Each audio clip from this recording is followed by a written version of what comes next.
Hello everyone. In this video, I will be talking about my thoughts about the YSL trial regarding Young Thug. So, on Halloween, there is a situation where Young Thug, Jeffrey Williams, took a plea deal along with his attorneys, Mr. Adams and Brian Steele, and he pled guilty, and he made a very heartfelt speech about how he will not go down the path of what he did before with the RICO racketeering charges. And he talked about the things that he did with charity and all the money he has given to people and the great influence he could be on young people to not go down the path of the thug life. So, my thoughts about this, it was very moving to see, and I've been watching this trial for a very long time, and it began November 27, 2023.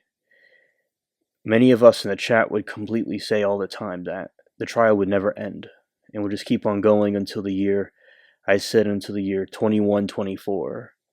Others said 2060, 2034, etc. We would all make jokes about how long it would take. One person even said it would take about 1,000 years. So there's many lore around this and many jokes, and the chat is amazing.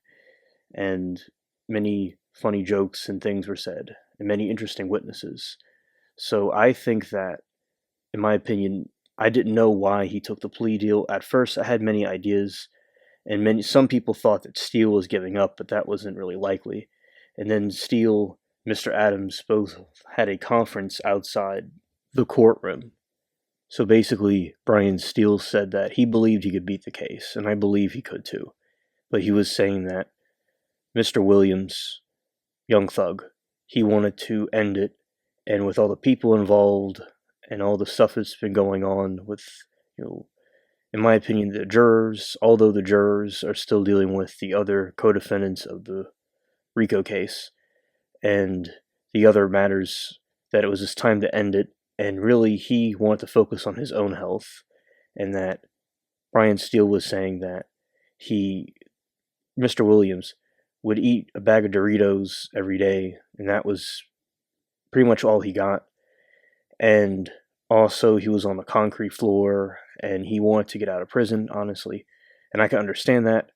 And, he just wanted to go home, and that is great that he is home now, and I am glad that he's with his family. I remember I saw the pictures, and he went live on IG, Instagram.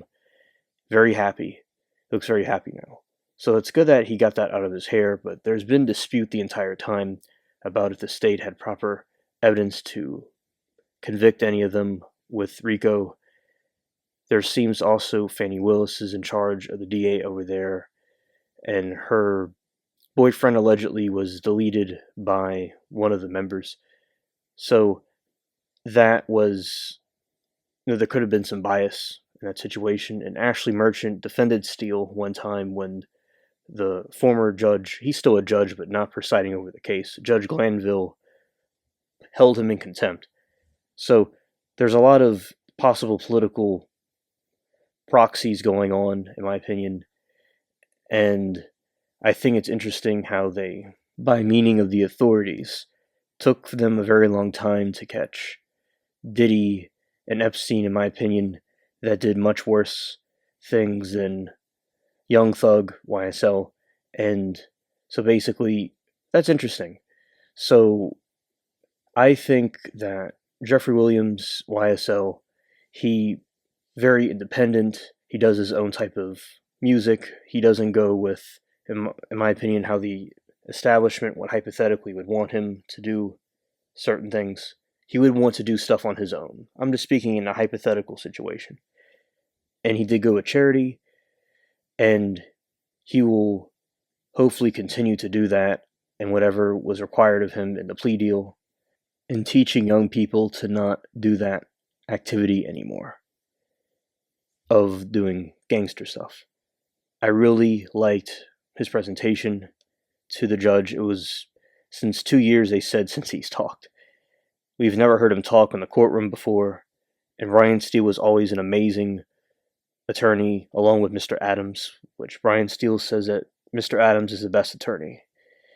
And so I think that Mr. Steele, Ryan Steele, either one works, could have beat the case. It's good that young thug Jeffrey Williams is home and will go on a better path.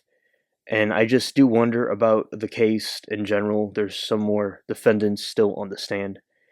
I wonder how the jury will think of this, because it just doesn't really seem that a lot of the evidence seems like a bunch of nonsense to me. And many other YSL defendants took the plea deal before Jeffrey Williams did. And that's all I have to say for this video. Thank you for watching.